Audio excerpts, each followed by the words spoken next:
Hey hi hello welcome to my channel be aware by Sabi Khan. मैं आपका दोस्त सबी खान आज फिर हाजिर हुआ हूँ आपके बीच में।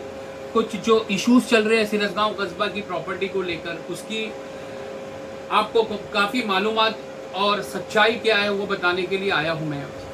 तो सबसे पहले मैं शुरू करूँ तो हमारा जो फैमिली डिस्प्यूट है उसमें असदुल्ला खान एंड अदर्स, उनके साथ में जो और मतलब लोग थे हमारी फैमिली के, उन लोगों ने तहसीलदार में एक अर्जी दी थी 29 तारीख को, 29/9/2017 को। और उस अर्जी में उन्होंने तहसीलदार से ये रिक्वेस्ट की थी कि हमको हमारी प्रॉपर्टी का खुना कायम कर दिया जाए और उसमें खुना कायम करके वाटनी की इजाज़त दी जाए, जो कि एक सामूहिक क्षेत्र था। और उस अर्जी पे सुनवाई हुई। सुनवाई होने के बाद में तहसीलदार का उस पर यह ऑर्डर आया 15/1/2018 को। 15/1/2018 को ऑर्डर आया, जिसकी कॉपी हमें 23/1/2018 को मिली। उस ऑर्डर में साफ साफ मेंशन था कि अर्जदार यानी अर्ज खारिज, यानी कि असदुल्ला खान और अदर्स ने जिन्होंने इसकी अर्जी लगाई थी उनकी अर्ज खारिज कर दी गई। गैर अर्जदार जकाउल्ला खान एंड 5 अदर्स यानी हमारी फॅमिली के यांचा आक्षेप मंजूर करण्यात आला, यानी कि हमारी अर्जी मंजूर हुई, उनकी खारिज हो गई, उनके खिलाफ ऑर्डर हुआ। और उसमें आगे ये मेंशन किया गया कि अर्जदार यानी सक्षम न्यायालय याची दाद मांगावी, यानी उनको ये साफ साफ मेंशन कर दिया गया कि आपको इसमें जो हक का वाद है इसके लिए आपको न्यायालय में जाना पड़ेगा, दीवानी न्यायालय, जो कि सिविल कोर्ट अचलपुर है। मैं आपको ये बता दूं कि इसके बाद में असदुल्ला खान और इन जो अदर्स है, इन आगे जो फैमिली मेंबर्स है, उन लोगों ने एसडीओ ऑफिस अचलपुर में अपील की। और अपील करने के बाद में जो वहां पर एसडीओ ऑफिसर थे संदीप कुमार, जो अपर उप विभागीय अधिकारी थे, उन्होंने इस अपील को रिजेक्ट किया, नामंजूर किया। और उन्होंने ये बताया उस ऑर्डर में कि कनिष्ठ न्यायालयाचा दिनांक 15/1/2018 रोजीचा आदेश कायम ठेवण्यात येत आहे, यानी कि उन्होंने तहसीलदार के ऑर्डर को अपील में सही ठहराया और उसी ऑर्डर को एप्लीकेबल ठहराया।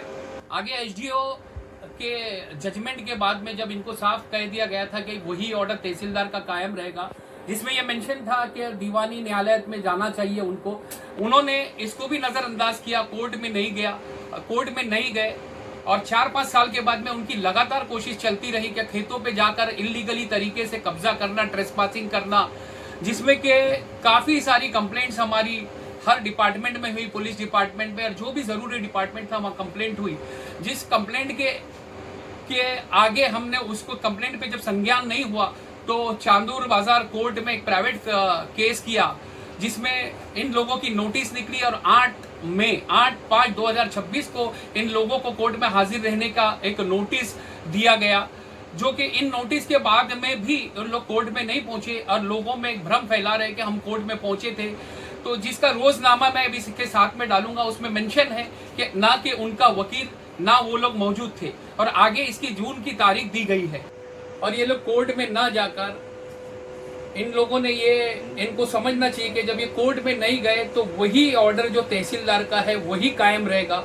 और इस ऑर्डर के अलावा अगर जो भी हरकतें या जो भी ये लोग करते हैं, कब्जेदारी की कोशिश या खेत में घुसकर जो फसल है उसको नष्ट करते हैं, अपना कब्जा दिखाने पर तुले हुए हैं, तो ये सब जो ये हरकतें जो उनकी है ये कंटेम्प्ट ऑफ कोर्ट है, इनको ये समझना होगा।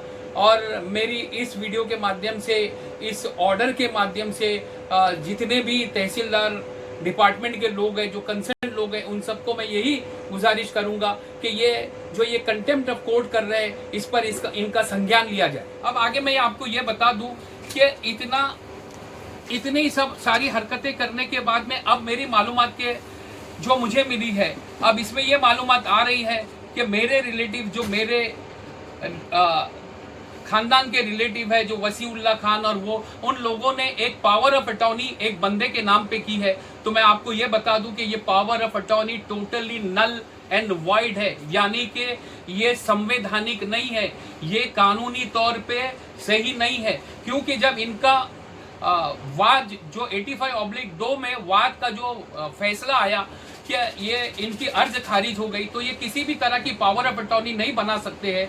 ये सब का संज्ञान tehsildar office, collector office, police department, इन सब को लेना पड़ेगा। जबकि हक का वाद जो 85/2 में है उसको कोर्ट में सुलझाने की और कोर्ट में जाने की इनको ऑर्डर हुआ है, उसमें न जाकर भी ये लोगों में भ्रम फैला रहे हैं और नए नए लोगों को, नए नए गुंडागर्दी करने वालों को, कि जिनकी पार्श्वभूमि गुंडागर्दी की है, जिन पे क्राइम्स है, उन लोगों को इन्वॉल्व करके लॉ एंड क्राइम का एक बहुत बड़ा इशू खड़ा करना चाह रहे हैं। तो मेरी इस वीडियो के माध्यम से सारे तहसीलदार डिपार्टमेंट से, कलेक्टर डिपार्टमेंट से, पुलिस डिपार्टमेंट से ये एक मेरी गुजारिश है कि हमारे तहसीलदार के ऑर्डर को, एक एक वर्ड को सही तरीके से पढ़ा जाए, उसको समझा जाए और इसमें सही आक्षेप लेकर आने वाले लॉ एंड ऑर्डर जो ना बिगड़े, इस पे एक अमल बजावनी करना चाहिए। आज के लिए बस इतना ही। जय हिंद, जय महाराष्ट्र।